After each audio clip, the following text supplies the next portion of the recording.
कैसे हैं दोस्तों आप सभी। उम्मीद करूंगा आप सभी ठीक होंगे। तो आप सभी का एजुकेशन लाइन में स्वागत है। तो दोस्तों यहाँ पे हम देखेंगे कक्षा 9वीं के लिए विज्ञान का पेपर देखने वाले हैं इस वीडियो में। ठीक है, तो चलिए दोस्तों देर नहीं करते हुए मैं स्टार्ट करता हूँ आपके इंपॉर्टेंट प्रश्नों के साथ। यहाँ पे दोस्तों आप देख सकते हैं सबसे पहला है जल का क्वथनांक होता है। तो जल का जो क्वथनांक है वो कौन सा होता है, 373 होता है या फिर 273 होता है। नेक्स्ट देखिए दूध से क्रीम पृथक करने की जो विधि है वह कौन सी होगी। दोस्तों दूध से क्रीम पृथक करने की तो आसवन विधि होगी, प्रभावजी होगी, अपकेंद्रीय विधि होगी या फिर ऊर्ध्वाधन। तो मेरे हिसाब से अपकेंद्रीय होनी चाहिए, सेंट्रीफ्यूगल फोर्स जिसको बोलते हैं हम। जैसे कि दोस्तों आपने देखा होगा, ये मान लीजिए मटका है।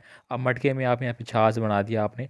अब इसको क्या करते हैं, यहाँ पे राई से भिगोते हैं। तो राई से भिगोने के बाद सेंटर में जो फोर्स लगता है, सेंटर में जो हम घर्षण करते हैं उसकी वजह से साइड में क्या होता है, जो दही वगैरह है या फिर जो घी वगैरह है वो निकलना शुरू हो जाता है। ठीक है, इससे हम समझ सकते हैं इस बात को। नेक्स्ट देखिए यहाँ पे कोशिका की आत्मघाती थैली है वो किसको बोलते हैं। तो ये तो आप सभी जानते हैं, लगातार रिपीटेड क्वेश्चन है ये तो आपको मैंने कई बार पहले भी वीडियो में बता रखा है। ठीक है, लाइसोसोम हो जाएगा आपका।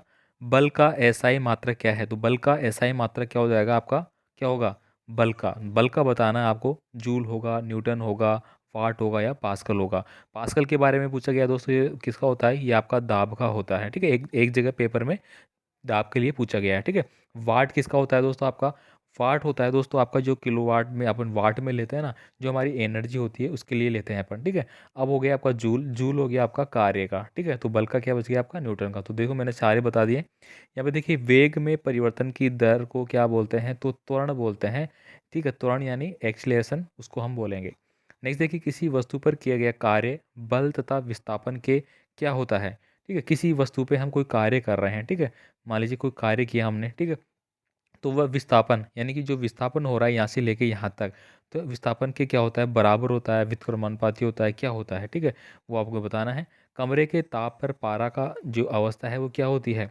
मान लीजिए कमरे का तापमान है, कमरे में हम ताप जो पारा होता है उसको रखते हैं, तो उसकी अवस्था क्या होती है, तो वो ध्रुव अवस्था में रहता है। ठीक है, अवगाद्रो संख्या का मान, दोस्तों अवगाद्रो संख्या का मान लगभग सभी जिलों में पूछा जा रहा है। कहाँ पे पेपर हो गया है, जहाँ पे नहीं हो रहा है। ठीक है, तो ये तो आपको सभी को पता है, 6.022 × 10⁻23। ठीक है, ये हो जाएगा आपका, है ना। चलिए आगे देखते हैं अपन। आगे देखिए यहाँ पे परमाणु द्रव्यमान इकाई को आपको परिभाषित करना है। कोशिका का शक्तिग्रह किसे कहते हैं, माइटोकॉन्ड्रिया को बोलते हैं। फ्रेयम के घटक के कार्य आपको बताने हैं। प्रतिरक्षक किसे कहते हैं, तो ये आपको देख लेने हैं। इसके बाद दोस्तों यहाँ पे देखिए निम्न तापमानों को सेल्सियस में इकाई में परिवर्तित कीजिए। ठीक है, किस में करना है, सेल्सियस इकाई में करना है आपको। ठीक है, जैसे सेल्सियस सेंटीग्रेड होता है ना, उस तरह से। ये किस में है, किलो में है। ठीक है, 273 इसमें प्लस किया हुआ है। ठीक है, इसके बाद देखिए ऊर्ध्वपातन किसे कहते हैं, किन्हीं दो ऊर्ध्वपातित पदार्थों के नाम आपको बताने हैं। तो दोस्तों आपसे मैं बीच में रिक्वेस्ट करूंगा, आपने अगर चैनल को सब्सक्राइब नहीं कर रखा है तो प्लीज़ सब्सक्राइब जरूर करें, वीडियो को एक लाइक कर दीजिए। ठीक है, आपका एक लाइक ही तो चाहिए, लाइक से पता लग जाएगा मेरे को आप कितना मुझे सपोर्ट कर रहे हैं। ठीक है, और दोस्तों को भी सेंड करें। यहाँ पे देखिए निम्न की परिभाषाएं आपको लिखनी है। विस्थापन, ठीक है, विस्थापन वही हो गया। ठीक है, इसके बाद देखिए वेग, वेग में परिवर्तन की दर को ही हम त्वरण वगैरह विस्थापन कहते हैं। ठीक है, यहाँ पे देखिए यदि m द्रव्यमान की वस्तु को ऊंचाई h ऊंचाई तक उठाया जाता है, ठीक है, तो किए गए कार्य का मान है वो आपको ज्ञात करना है। इसके बाद देखिए यहाँ पे कंपोस्ट व वर्मी कंपोस्ट में आपको अंतर लिखना है। बस की छत पर रखे सामानों को रस्सी से क्यों बांधा जाता है, क्यों, क्योंकि वो दोस्तों बस के देखिए आप खड़े हैं बस में, मान लीजिए कि ये आप खड़े हैं। ठीक है, यहाँ पे मैं एक बार एग्जाम्पल के लिए देता हूँ। ठीक है, ये आप यहाँ पे खड़े हैं। ठीक है, ये आपका हाथ पैर है। अब आप खड़े हैं तो आपका जो नीचे वाला जो पोर्शन है, मतलब आपके पैर वगैरह, ये तो क्या है, बस के साथ कनेक्ट है। इसीलिए ये तो बस के साथ ही कनेक्ट रहेंगे, बस की गति के हिसाब से। बाकी आपका ऊपर का शरीर है वो क्या होगा, फ्री है। तो वो फ्री होगा तो जैसे ब्रेक लगेगा तो आपका ऊपर का शरीर आगे भागेगा।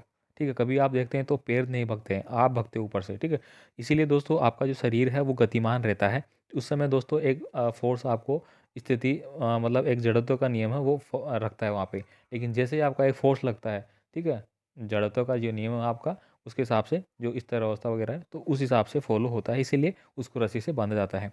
नियम पर आपको टिप्पणी लिखनी है, BAC पे लिखना है, प्लाज्मा पे लिखना है, प्लाज्मा थेरेपी वगैरह। यहाँ पे देखिए अपकेंद्रीय बल क्या होता है, अपकेंद्र के उपयोग आपको लिखने हैं। अपकेंद्रीय निम्नलिखित यौगिकों के अणु सूत्र आपको बताने हैं। सोडियम क्लोराइड, एक जगह पेपर में दोस्तों sodium chloride, calcium carbonate, magnesium, इनके अणु सूत्र भी आपको दिए गए हैं। इसके बाद दोस्तों मैं आपको एक और पेपर बताऊंगा जो भी आपके लिए बहुत इंपॉर्टेंट है, आप देख लीजिए, जहाँ पे हो गया है वो बहुत अच्छी बात है, वहाँ से आपको सीखने को मिल रहा है कि कुछ पूछा जा रहा है, और जहाँ पे नहीं हुआ है उनके लिए इंपॉर्टेंट है। तो कमेंट जरूर कर दे, आपका जो भी कमेंट है कमेंट जरूर किया करें, ठीक है। धन्यवाद।